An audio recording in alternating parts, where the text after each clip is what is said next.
Hello everyone, this is the Grand Solar Minimum's Crazy Canuck coming at you again from Saskatchewan, Canada. We just had an inch of rain over the last few days, which was badly needed. So now things are really starting to take off. So it's time to feed the garden. So what I'm using, I got this tote, and there is about 500 liters of water in there. And I'm going to do a feeding with that.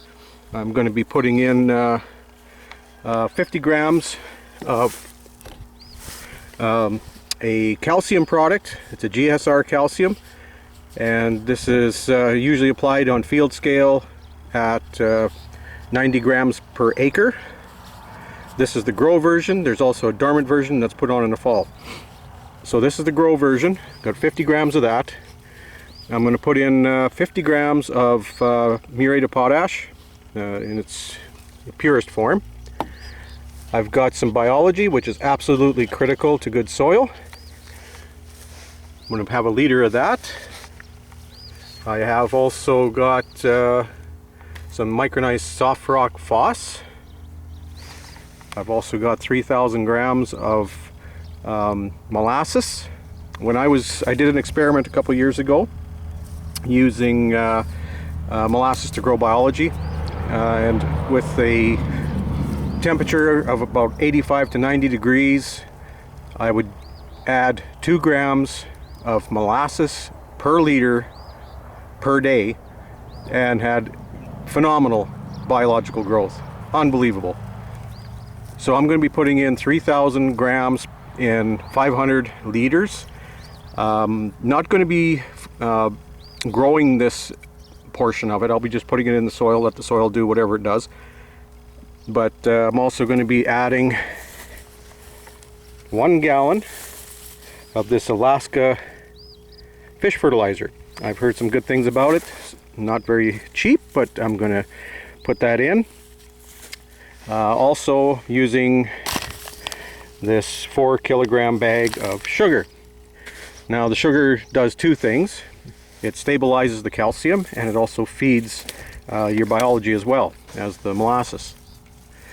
So the first thing to do is to take the calcium. I have a little bit of water in a bucket. So you dump the calcium in, and then just start adding the water. And as you can see, it is pretty water soluble. So I'm going to do that. Then I'm going to add the sugar to this and keep mixing and add it to the tote. I'll get that done. I'll be right back. Okay, I've got the sugar and the calcium into the tote. And now it's time to add the micronized soft rock. When it comes to these products, the GSR calcium and the soft rock, the calcium must go in first, then the soft rock. If you do it the other way around, there's so much energy in the calcium that it'll form a rock in the bottom of your tank with the micronized soft rock.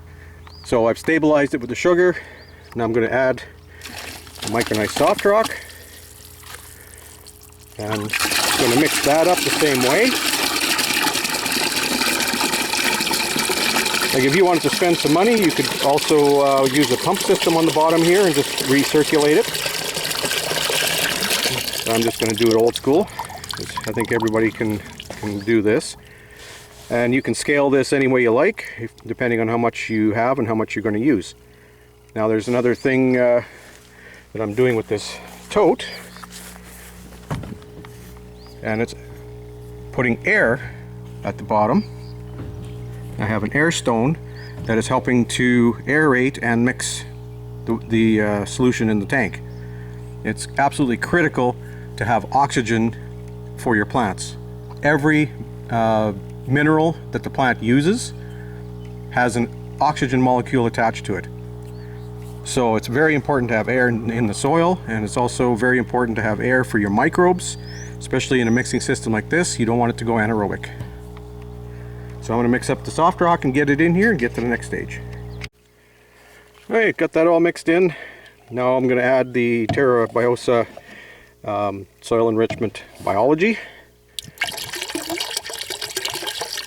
Now there's a lot of different companies out there doing biologicals, and there's some companies that do very specific. They breed special strains of biology to do different purposes, but it's usually on a field scale, and the average person can't afford to get into that. My concept is you put out as much biology as possible, and nature will use what it needs and discard what it doesn't. So I put some of this in. You can grow your own. I've done that. You could take some bush dirt to get some mycorrhiza. You can do some of your compost, tea, worm casting tea, mix them all together, throw in some molasses and a bubbler, and grow your own biology. I'll probably run an experiment like that later to show you how that works. So I got the biology in here. I'm going to add that to the tank, and we'll be right back. Okay, we got the biology in, and next I'm going to put in some murate of potash. May not be necessary, but I'm dealing with a parking lot here, so it can pretty much use anything and everything. So it's very, very soluble, so I'll dump that in, add a little bit of water, and then we're going to start adding our molasses. And the molasses has calcium, it has all kinds of good stuff for biology to use, and we'll get that in there and I'll be right back again. Alright, now we're going to add the fish fertilizer. Now, one little hint about the molasses: if you use some hot water to get it nice and thin, it'll blend a lot easier. And it's the same with the solution. If you can get it warm, either use a solar water heater or somehow using warm water. This is water just straight out of my well, and so it's going to be high in minerals. It's going to be cold. The minerals some of the biology will use. So we're going to add the fish fertilizer, which is really stinky, but it's just a phenomenal product for the biology in the soil. It does amazing things. So I'll get that all put in here, and we're going to just let that perk a little bit, and I will be putting it on at a rate of 2 gallons per row in my garden. My rows are about 50 feet long, so that's about 1 gallon per row, and it's going to be a one-shot deal. And after that I will add water, and it's going to be a really, really watered down mix from now until probably a month from now, when I might give it another shot.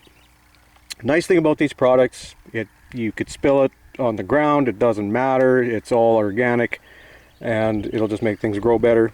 You don't have to worry about killing anything. Everything I do enhances life as much as possible, and when you're trying to grow food, you want everything to be done according to the natural laws, so you don't have any issues with toxicity from various chemicals. Also, once we've got this all fed up, I'll be introducing the tools that I use for monitoring my crops, and we'll get into a lot of the different science of how the soil, plant and human interactions are so important. So I'm going to get all this done up, get my garden fed, and look forward to the next video where we're going to talk about some of the tools. So until then, like if you like, subscribe if you haven't, spread the word, let's grow some food.